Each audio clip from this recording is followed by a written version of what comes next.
let us begin by putting things in perspective. What was your role on the original film Goodbye Pork Pie? Well, my official role was what they call Best Boy Electrics, which is basically in the lighting department, and there was only two in the whole department, and I was the one that carried all the gear. But, it was a sort of show back then where if there was any other gaps, you just pitched in. So I was running around going for that, going for this, and doing whatever I could to help, as you had to get films made back then, and still do, actually. But, in the lighting department officially. Now, you were working for your father, Geoff Murphy. Did you have any idea what was going on? Yeah, I did. I'd been on a film set from about the age of 11. In terms of the fact that Dad was making short films or doing skits for a travelling road show on film, here, there and everywhere at home and things. So I was kind of aware of the process of filmmaking from a pretty young age. So when Dad's film Goodbye Pork Pie came up, it was kind of the realisation, or the culmination of a lot of that sort of early stuff for him. And by the time I was 15, I kind of understood what was going on and what was in the sense of filmmaking anyway. I didn't know anything about the rest of the world, but it was a lot of fun. Just in a nutshell, can you describe the impact and importance to New Zealand cinema of Goodbye Pork Pie, which came out in 1981? Yeah, I think it was huge. I mean, Kiwis for the first time saw them on the big screen in a way that they felt proud of, and I think that was one of the most significant things about it. I mean, there were lots of anti-authoritarian themes. It was a sort of a pressed time with price freezes, and people were sort of boxed in a wee bit. Certainly, mostly the impact was the fact that, hey, here's an action adventure about us and for us, and that was massive. And that really, I think there'd only been two or three other films, certainly significant ones before that, so it was pretty fresh and pioneering. And it was quite freewheeling. I mean, one wonders if the film has a plot. I don't think there is one, is there? No, I mean, it's kind of, it's a road movie, it's sort of, they go where the road goes a little bit. I mean, there's sort of guy meets girl is the heart of, guy chases girl is the heart of the story, it's a bit of a romance in there, but it's pretty mad. The original was pretty just like, okay, let's just get up and go. And, well, the car is disintegrating as it goes. It's brilliant. As comedy, that's a brilliant comic idea. Mm. Where did the germ of this idea come from with your dad? Do you have any idea? For the original film, someone came and stayed with us, and he had pitched a ride in a car, and pretty soon into the trip realised the car was stolen. And that's kind of fundamental to the plot of the original film and the film that I've made. So that kind of got them talking. It's like, well, that's pretty interesting. You jump in a car with someone, think it's all good, and suddenly you're running from the cops because it's stolen. So that was probably what seeded it. And then they wrote the other themes in as they sort of worked through the ideas and workshopped it. Yeah. So, which brings us to your film, Pork Pie, which is a remake of your dad's film. I enjoyed the film very much. It's a very slickly made film. I think it's quite funny, very breezy performances in it. Yes. But the main question must be asked, as is often asked of remakes, why did you do it? I think, it's interesting. It's kind of, the world's moving pretty quickly now, and it's hard to get, things change. I've grown up with a whole generation of people that know of the original but would never watch it, don't have access to it. And it was sort of an idea presented to me, like someone suggested it, and I thought about it, and I thought, well, it's a belter of a plot, and why not?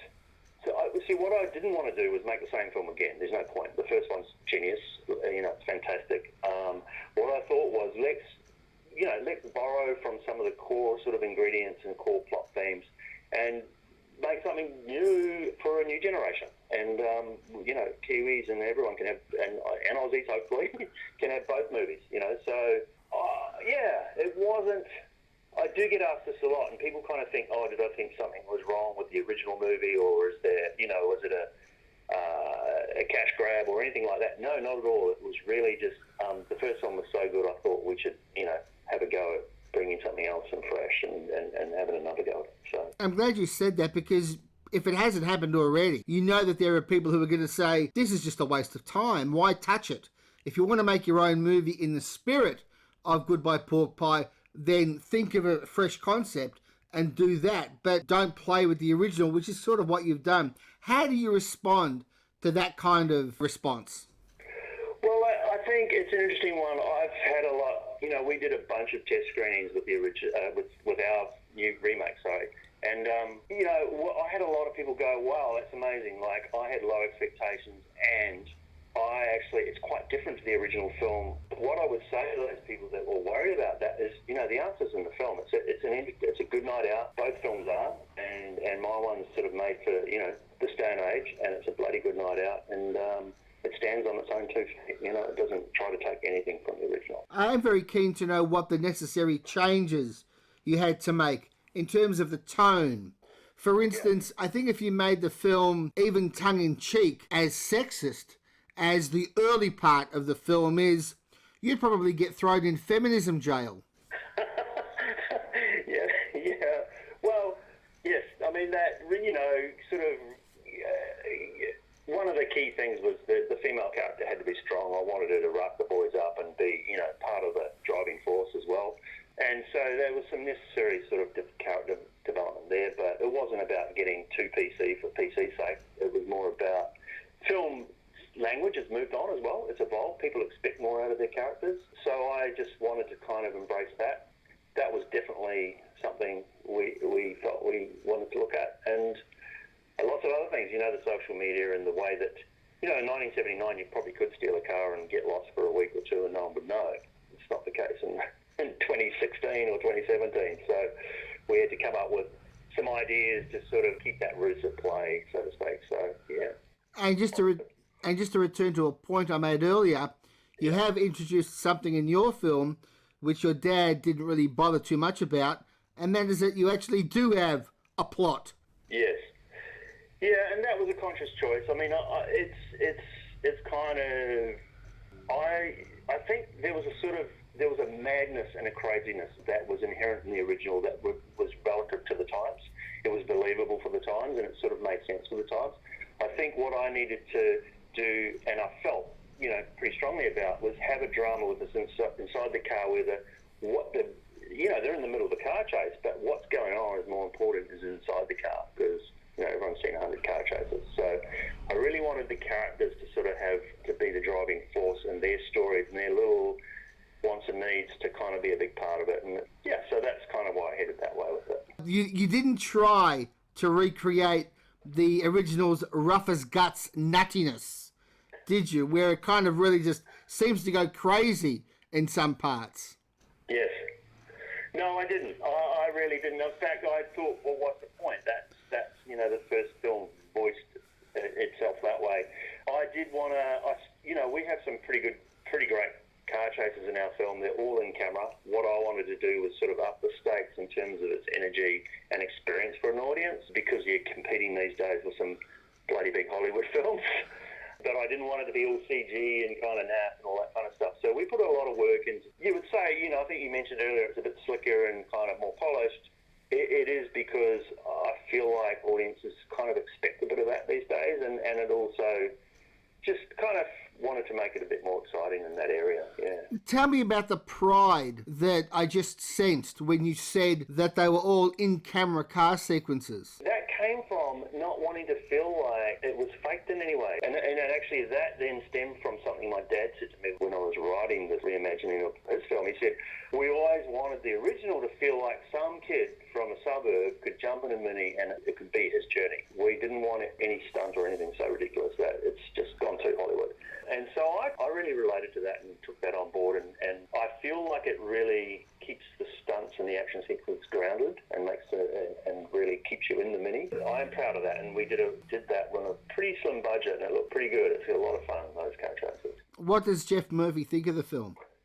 He fell asleep during the first screening, but I cut him some slack because he had a terrible flu and he actually had to go to hospital afterwards. But no, he watched it again with his wife and brother, and he loved it. He thought he commented on how polished it was, and he loved the way it built, and he thought the ending was terrific as well. Now, mate, I've been dying to ask you this question, and it is a question of contrast. I joked before that if you'd made a film with the same degree of sexism as the original, you would have been thrown in feminist jail. I think that if you actually tried to make this film the way your dad made it, you'd probably be thrown in real jail.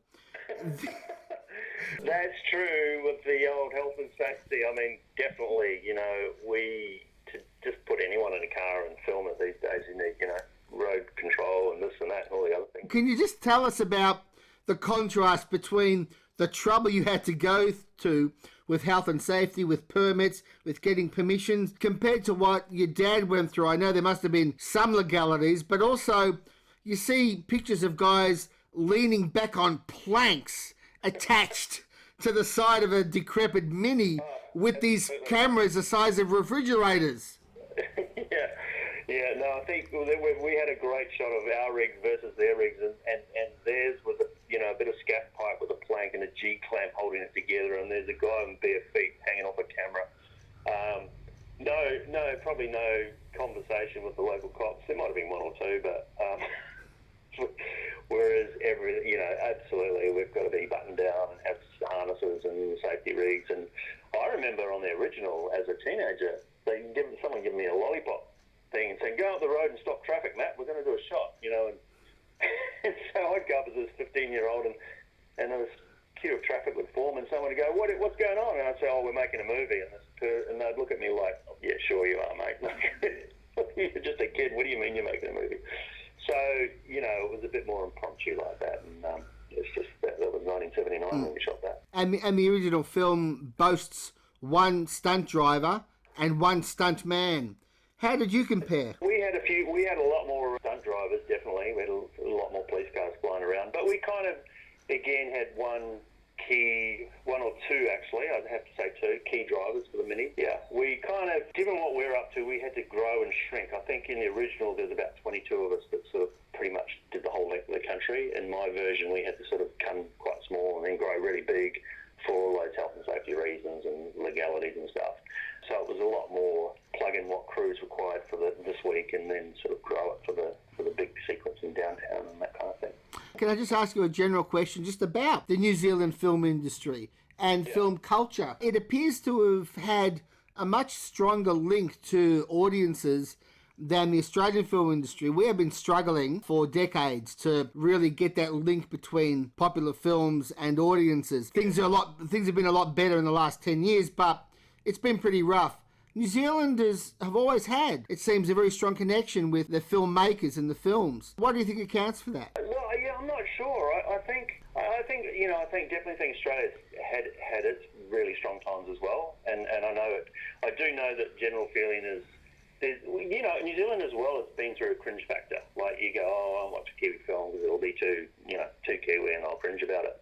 But I think there's currently definitely a lot of pride in Kiwi films. There's lots of good films being made. I don't know the answer to that, but I definitely think the New Zealand film industry has done better when the films are more about entertainment and less about social comment necessarily, which is definitely a role in film as well. But for a small country, we've got to mobilise people, with a good night out, basically. And that seems to be working. Taika Waititi's made some great films that have proven that, and You guys seem to be punching above your weight a lot more than we do. Yeah, I guess so. I mean, you guys have the actors. Well, you have them too, but we steal them. Yeah. I did see in a retrospective interview on the special edition of Goodbye Pork Pie, your dad says how before he went Hollywood, he was worried about being bankrupt. The film was such a huge hit in New Zealand. How did that come about? Didn't any money come back? I think some did, and more did over time. Look, filmmaking's not a profitable business generally, unless you are kind of Steven Spielberg. No, we did okay, but he's generally right. I mean, it took him years to make that film, and the pay he got for it, he invested most of it back in it. So, yeah, I don't quite know how to answer that, but, yeah.